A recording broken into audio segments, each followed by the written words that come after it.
কমিক্সের মূল টেক্সট প্রথম পাতা পর্ব ৬০। বিলু, ছাড়েন ফোনটা। ইলু, ধর ওরে, পিচ্চি।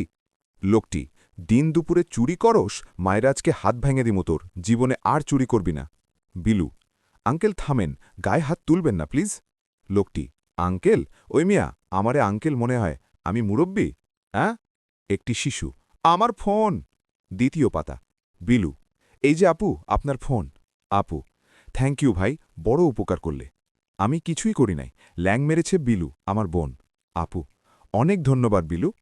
আপু, ফোনটা হারালে খুব বিপদে পড়ে যেতাম, তোমাদের তো ট্রিট দিতে হবে। কি খাবে বলো? বিলু, না না ঠিক আছে, আমরা কিছু খাবো না।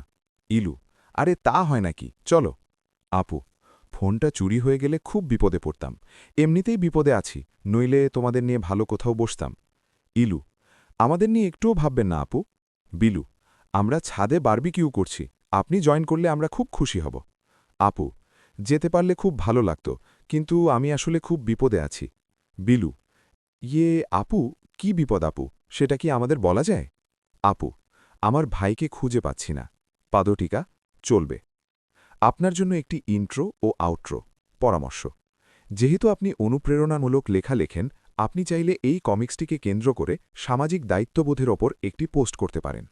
ইন্ট্রো, সাহস আর বুদ্ধির সঠিক প্রয়োগই পারে সমাজ থেকে অন্যায় দূর করতে।